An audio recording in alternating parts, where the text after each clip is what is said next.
नमस्कार शेतकरी मित्रांनो, आज आपण आलेलो आहोत प्रभा डेअरी लिमिटेड श्रीरामपूर तर्फे मालुंजा बुद्रुक या गावामध्ये श्री अमोल दैमीवाळ यांच्या गोट्यामध्ये। तर आपण हा जो मुक्त संचार गोठा केलेला आहे, तर हा आपण कोणाच्या मार्गदर्शनाखाली केला? प्रभा डेअरीच्या मार्गदर्शनाखाली मुक्त गोठ्याची सुरुवात केली आम्ही। सुरुवातीला आमच्याकडे 2 गाय असल्यामुळे आम्ही आमच्या बांधून ठेवलेल्या होत्या। नंतर 2010 साली प्रभा डेअरी आमच्या गावामध्ये आली। त्याच्यानंतर प्रभा डेअरीने त्या डेअरीच्या मार्गदर्शनाखाली आम्हाला ते दाखवण्याला ते मुक्त गोठे ते दाखवण्यासाठी नेलं। मग त्याच्यानंतर आल्यानंतर आम्ही सुरुवातीला ना पहिले निर्गलीच्या बल्ल्यांचा मुक्त गोठा केला होता, पण तो कालांतराने 2 वर्षांनी तो कुजून तुटला तो। त्याच्यानंतर मग आम्ही अँगलचा कायम स्वरूपाचा गोठा बनवलेला आहे। तर आपल्याला हा जो मुक्त गोठा आपण केलेला आहे, तो केल्यामुळे आपल्याला कुठल्या प्रकारचा फायदा झाला? मुक्त गोठा केल्यामुळे आम्हाला फायदे झाले। पहिले आम्हाला ना सकाळी उठल्यावर आम्हाला सगळं शेण पहिले गोळा करावं लागायचं। त्याच्यात आमचे 2 तास जायचे जवळपास। ते 2 तास गेल्यानंतर सकाळी मग त्या परत दूध काढावं लागायचं। मग एवढ्या त्याच्या शेण आता त्याचा शेण उचलावं लागत नाही आम्हाला, त्याच्यामुळे आमचा तो त्रास कमी झालेला आहे। नंतर 10-11 वाजले का त्यांना पाणी पाजावं लागायचं आम्हाला, ध्यान करून त्यांना वेळेवर पाणी दाखवावंच लागायचं। पण आता आम्ही पाण्याची पण सोय आतमध्ये केलेली, त्याच्यामुळे पाण्याची फक्त आम्ही सकाळी एकदा भरून ठेवतो आणि दुपारी एकदा 4 वाजता भरून ठेवतो। त्याच्यामुळे त्यांना लागन त्यावेळेस ते पाणी जाऊन पितात, त्याच्यामुळे तो पाणी पाजायचा आमचा त्रास कमी झालेला आहे। आणि त्यांचा ना हिंडल्या फिरल्यामुळं फॅटमध्ये दुधामध्ये चांगला फायदा होतो। त्यांचा व्यायाम झाल्यामुळे ते आजारी पण फार कमी पडतात। पहिले ते बांधलेले असल्यामुळे त्यांना आजारी पण फार पडायचे, त्याच्या आता मुक्त असल्यामुळे त्यांना आजारी पडत नाही ते शक्यतो। दुधात आमच्या फिरल्यामुळे त्यांची मोठ्या प्रमाणात वाढ झालेली। पहिले तरी 10-1% फरक पडलाय दुधाला। तर आपण आपल्या गोठ्यामध्ये असणाऱ्या गायींसाठी पशुखाद्य, पशु आहार व तसेच चारा संदर्भाचे जे नियोजन आहे ते कशा प्रकारे करतात?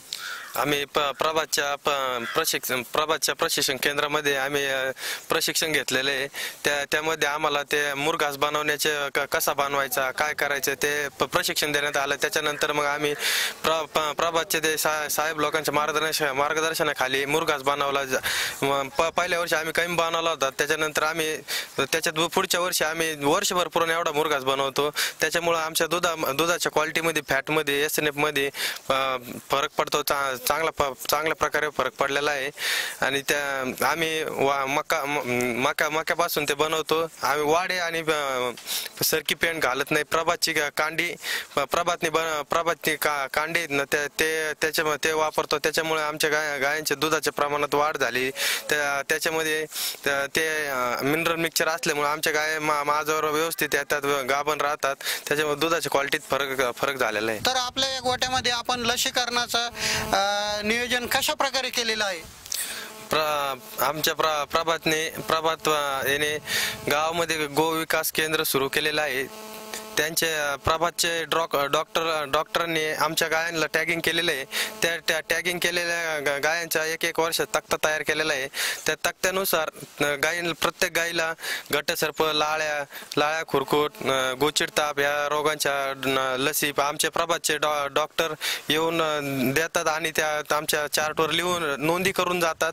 त्याच्यामुळे आमच्या गोठ्यामध्ये गायी आजारी पडण्याचं प्रमाण फार कमी आहे। तर आपण जो हा मुक्त गोठा, तसेच मुरघास जी संकल्पना, तसेच कालवडी संगोपन, पशुपायदास, हा सर्व जो विषय आहे, तर हा कोणाच्या मार्गदर्शनाखाली आपण सगळं नियंत्रित केलेलं आहे?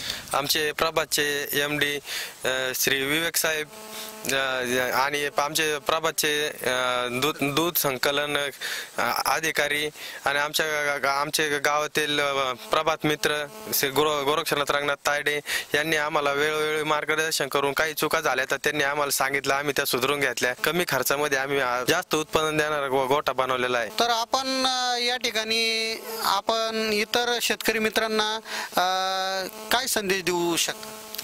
मी आपल्या शेतकरी बांधवांना इतकंच सांगू शकतो की आपण आपल्या गायींना वर्षभर पुरण एवढा मुरघास तयार करावा. आपल्या गोट्यातच गोपायदास करावी. घरच्याच कालवडी वापराव्यात.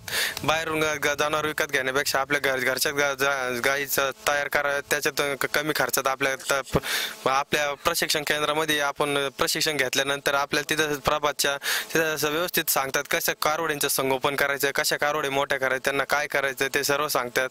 इतर शेतकऱ्यांना माझं एवढंच सांगणार आहे की प्रभातच्या आपल्या सेवा सुविधांचा सर्व शेतकरी बांधवांनी लाभ घ्यावा की ज्यामुळे आपला दुग्ध व्यवसाय किफायतशीर होईल आणि त्यामधून आपल्याला आर्थिक फायदा होईल. तर शेतकरी मित्रांनो बघा का आज या ठिकाणी मालुंजा बुद्रुक येथील अमोल दैमीवाळ यांनी आज त्यांच्या गोठ्यामध्ये ज्या प्रभातच्या माध्यमातून सेवा सुविधांचा लाभ घेतलेला आहे त्यामुळे त्यांच्या गोठ्यामध्ये त्यांच्या खर्चामध्ये बचत झाली. तसेच त्यांचं आर्थिक उत्पन्न वाढलं. त्यांनी प्रभात मार्फत दिल्या जाणाऱ्या शेतकरी सेवा सुविधा केंद्र, गो विकास केंद्र तसेच प्रभात दूध संकलन केंद्राचा वेगवेगळ्या सेवांचा फायदा घेऊन घरच्या घरी मुरघास तयार केला जेणेकरून त्यांच्या गायांचं आरोग्य, आहार व्यवस्थापन नियोजन झालं. मुक्त गोठा केला. तसेच कालवडी संगोपन, गो विकास केंद्रामार्फत कालवडी पैदास या सर्व गोष्टींचा लाभ घेऊन त्यांनी आज जो मालुंजा बुद्रुक या गावामध्ये उपक्रम राबवलेला आहे त्याचा आदर्श निश्चितच इतर शेतकऱ्यांनी घ्यावा.